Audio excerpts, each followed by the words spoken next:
Սարգսյանի մասնակցության ոդկասթի արձագանքների ժամանակ Փաշինյանի մի քանի կետին պիտի անդրադառնամ։ Մասնավորապես ինքը որի-որ անգամ ասեց, որ Լեռնային Ղարաբաղի հակամարտությունը թոք էր Հայաստանի Հանրապետության վրա։ Հələ մի հատ էլ չբավարարվեց դրանով, որոշեց ռուսերեն գրի «Կառոտկի պավադոկ»։ Հիմա ես մի հարց ունեմ։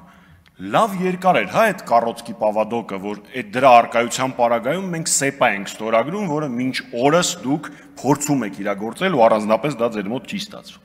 Հետո ինքը ասեց ժողովրդի իրավունքները, պատմական արդարության վերագործարկումը, վերականգնումը նույնպես թոք էին, բայց խնդիրը կայանում է նրանում, որ դրանք երկուսն էլ ձեր բանակցային տերմիններն են։ Իրավունքներ, անվտանգություն, արդարություն, դա դուք եք բերել բանակցային գործընթաց։ Մերը 3 հիմնարար սկզբունքներ ինքնորոշման իրավունքով։ Ավելին ասեմ, ձեր իշխանության ընթացքում մեր բանակցությունների ավարտից տարիներ անց Ռուսաստանի Դաշնությունը, Եմեն, ԱՄՆ-ն, Գերմանիան, Կանադան նույնիսկ այս տարվա օգոստոսին այդ նույն հիմնարար սկզբունքներից ինքնորոշման իրավունքին հղում են կատարել։ Այ դա էր մեր բանակցային ժառանգությունը։ Ավելին ասեմ, մեր բանակցային ժառանգության մասին խոսել են թե Ադրբեջանից 2 անգամ նշելով, որ եթե բանակցությունների հունով գնար, ապա թե Լաչինն ու Քելբաջարը եւ թե իրեն ստիպում են ճանաչել Արցախի անկախությունը եւ թե երկրորդը դրա մասին Փաշինյանն է ինքը ասել գաղտնալսման ընթացքում ասել է որ Ադրբեջանը համակերպվել է որ Լեռնային Ղարաբաղը Արցախը Ադրբեջանի կազմում չի լինելու անդրադառնանք մեկ այլ կարևոր կետի վերջերս մամուլում տարածվեց մի տեղեկատվություն որ Փաշինյանը 18 թվականին խոստացել է կարգավորել գործընթացը, իսկ 19-ին ասել է, որ իրեն կսպանեն, եթե ինքը դա անի։ Երբ որ դա համադրում ես այն փաստի հետ, որ հոկտեմբերի 19-ին Փաշինյանը չկանգնեցրեց պատերազմը, չարեց անհրաժեշտը պատերազմը կանգնացնելու համար, հետո էլ պատճառաբանեց, որ իրեն դավաճան կհամարեին այդ պարագայում, մենք գալիս ենք մի պարզ եզրակացության, 2 անգամ Նիկոլ Փաշինյանը մի անգամ իր կաշին, մյուս անգամ իր կաշվե աթոռը փրկելու համար մատաղ է արել մեր զինվոր տղերքի կյանքերը։ Ոստեղ այլ քննարկման տարբերակ չկա։ Վերջում անդրադառնամ 2 ԿՊԱ-կանի ելույթների։ Մեկը Ռուբինյանի այսօրվա բրիֆինգի ժամանակ ասված մտքին, որը փորձում էր մեղադրել Արցախի վերջին իշխանություններին Արցախի հանձնման մեջ, մի հատ կողմնորոշվեք էլի իրար մեջ, եթե Արցախում 10 օր իշխանության եղած իշխանություններն են պատասխանատու Արցախի հանձնման համար, բա դուք որ այդ ժամանակ 5 տարի է Հայաստանում իշխանություն էիք, այդ ո՞նց է որ մեղը գցում եք նախկինների վրա։ Մի քիչ հակասություն չկա ձեր ասածների մեջ։ Երկրորդը Տիկին Պալյանի ասածը։ Տիկին Պալյան, միտքը ավարտել։ Երկրորդը Տիկին Պալյանի ասածը, ով, բայց Աշոտյանի շնորհավորանքը գողացած ու Կարեն Սարուխանյանին տված մարդը Աշոտյանից խոսելու իրավունք չունի։ Պարոն Մամեջյան, շատ կարճ հատուկ անդրադառնամ ձեր ասածներին։ Նախ ասում եք, դե ինչպես միշտ դուք միշտ գնում եք, չէ՞։ Բայց ոչինչ, ես կխոսեմ ձեր հոգու հետ կխոսեմ ես։ Ուրեմն նախ պարոն Մամեջյանը ասում է, եթե դուք Լեռնային Ղարաբաղում նոր իշխանությանը, որը մի քանի օր էր իշխանությանը մեղադրում եք Լեռնային Ղարաբաղի այդ վատ ճակատագրի մեջ, բա ինչի ձեզ չեք մեղադրում։ Ես ուրիշ հակառակ տրամաբանությամբ տամ հարցը տամ։ Եթե ըստ ձեզ Լեռնային Ղարաբաղի նոր իշխանությունները ինչ անեին, նոր էին իշխանության եղել, հետևաբար իրանք պատասխանատու չեն։ Բա ինչ եք մեզ մեղադրում, ձեր 30 տարի կառավարելուց հետո մենք 1.5 տարի ենք իշխանության։ Ինչ եք մեզ մեղադրում 44 օրյա պատերազմի հետ կապված որևէ բանի հետ։ Երկրորդը, եկեք կողմնորոշվենք, էլի, Ադրբեջանի արտգործ նախարարների ասածները Հայաստանի ներքաղաքական դաշտում օգտագործելը նորմալ պրակտիկա է, թե չէ, որտեղ եթե պարզվի որ նորմալ պրակտիկա է, հիմա ես էլ կարող եմ մեջ բերել Ադրբեջանի նախկին արտգործ նախարարի ասածը, որ ասաց, որ Ադրբեջանը հասկացավ, որ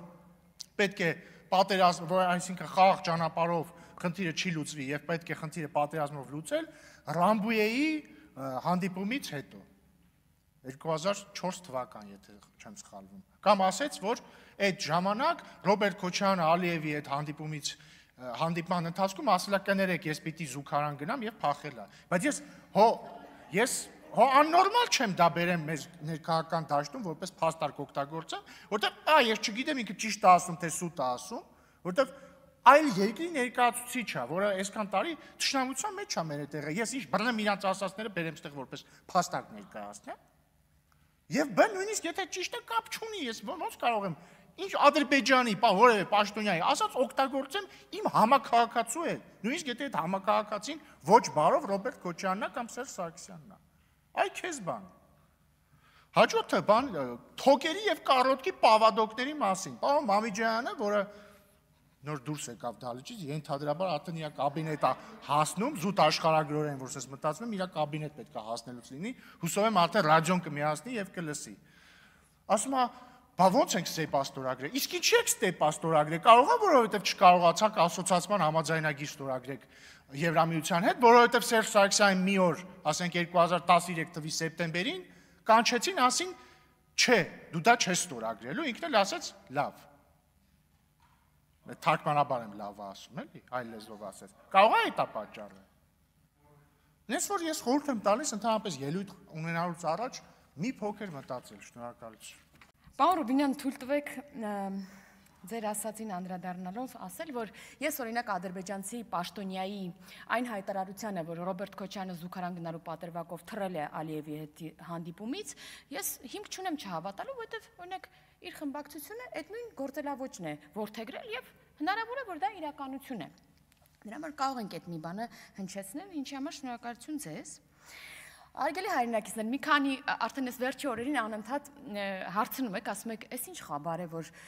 այս ընդդիմության 3 լիդերները 2 օրում անընդհատ հարցազրույցներ են տալիս»։ Շատերն ասում են, «Կողո, ինչ որ արտահերթի թեմա կա, ակտիվացել են»։ Ուզում եմ ասել, որ պատճառն այն է, որ գալիք ընտրություններում նրանք երևի պայմանավորվածություն ունեն, որ ով շատ ձայն հավաքի, իսկ իրենց ձայնը իրարից ձայն փախցնելն է, ապա նա էլ վարչապետի թեկնածու կունենա։ Այսինքն հիմա սրանք իրար հերթ չտալով փորձում են մեկը մյուսի աստղը ոնց որ մարեցնի եւ ավելի շատ լսարան իր վրա